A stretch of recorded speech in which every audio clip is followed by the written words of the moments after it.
I'm Andrew Bolton, the curator of the exhibition Alexander McQueen, Savage Beauty. I think the title Savage Beauty very much epitomizes the contrasting opposites in McQueen's work. As you enter the exhibition, you're faced with two mannequins. The two mannequins that I think represent many of the themes and ideas that McQueen revisited throughout his career. Polarized opposites, whether it's to do with life or death, lightness or darkness, predator prey, man machine.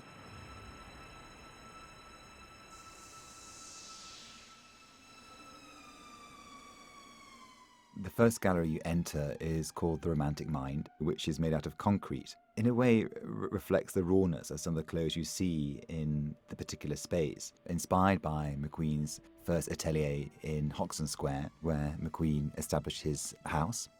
McQueen trained in tailoring in Savile Row. McQueen was a remarkable craftsman. He was able to channel the skills of his craft, but also to use fashion as a vehicle to express very complex ideas and concepts. And I think in this particular exhibition, and in this gallery in particular, you see how McQueen would master the crafts of his trade and subvert them.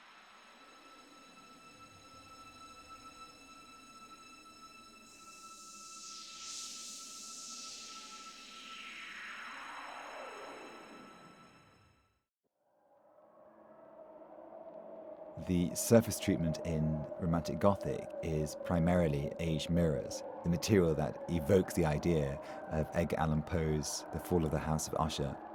Queen often called himself the Edgar Allan Poe of fashion. One of the most prevalent and ongoing themes in McQueen's work was the Gothic, particularly the darker side of the 19th century, Victorianism. Many of the pieces are inspired by the cult of death.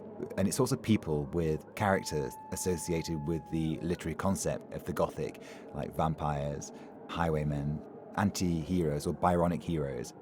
We have a casket featuring McQueen's posthumous collection, unofficially called Angels and Demons. And it shows McQueen's engagement with art history, as well as his love of Flemish painters. That was his favourite moment in art history. The Cabinet of Curiosities refers to the 18th century and 19th century practice of collecting objects from natural history as a way of viewing the world.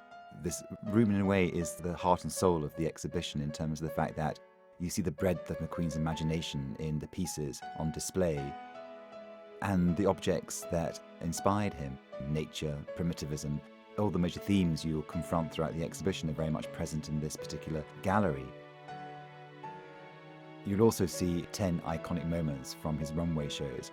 McQueen was a great sponge and he looked everywhere for inspiration, and you see all those references come together in this particular gallery.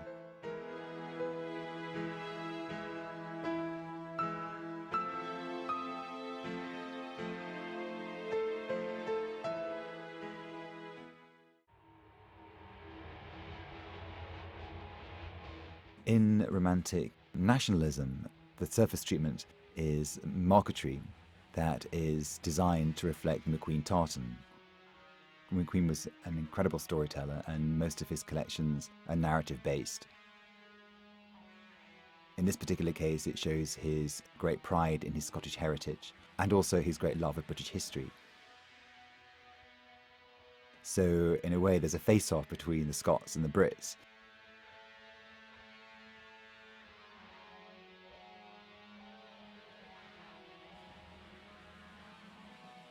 The second room, Highland Rape, is comprised of raw wood. Highland Rape was very provocative when it first was shown in 1995. Many people interpreted the rape as being the rape of women. McQueen was very adamant in the fact that the rape in the title referred to the rape of Scotland through the Jacobite risings of the 18th century and the Highland clearances of the 19th century. And I think that the violence of that particular time in history was reflected in McQueen's clothes, in the very construction of them. It's almost as if he took scissors to the garments and slashed them. The hologram was the finale of Widows of Culloden. Near the hologram is a variation of the dress that Kate Moss is wearing, made out of hundreds of layers of silk organza with raw edges.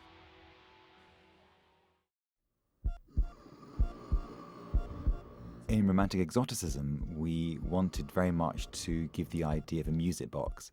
So we use mirrors to give an idea of infinity and also rotating turntables.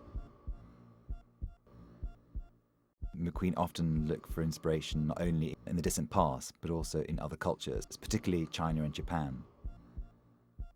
McQueen loved embroidery, and Japan and China were two cultures that excelled, as did India, another great influence in McQueen's career.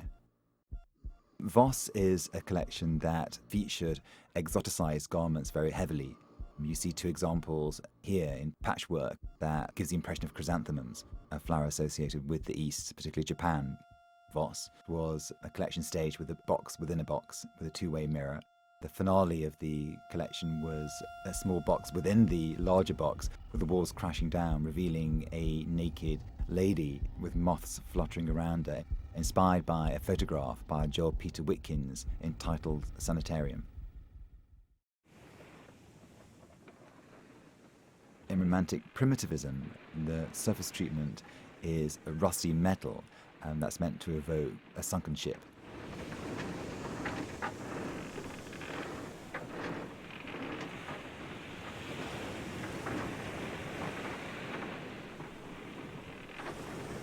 The featured collection is a collection called Urire, which told the story of a shipwreck at sea and a subsequent landfall in the Amazon.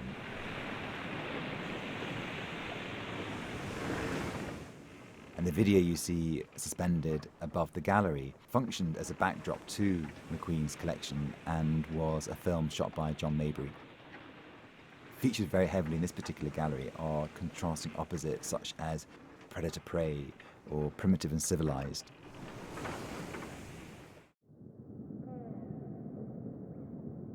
In romantic naturalism, the first portion of it is actually a drawing that was created by McQueen that we've blown up and reproduced to represent wallpaper.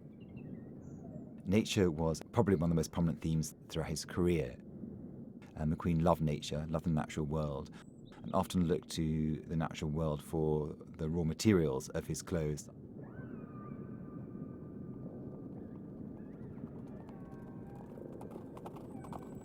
And the final gallery, Places Atlantis, is the last fully realized collection that McQueen designed before he died in February 2010, and is covered in acrylic tiles to give the idea of a clinical laboratory.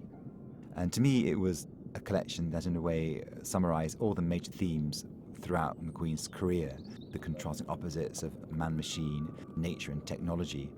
The actual collection was streamed live over the internet in a way of trying to create a dialogue between the consumer and the creator. McQueen loved to provoke and loved to provoke you emotionally, and I think he did that by tapping into one's cultural anxieties or one's uncertainties, one's hopes or one's desires.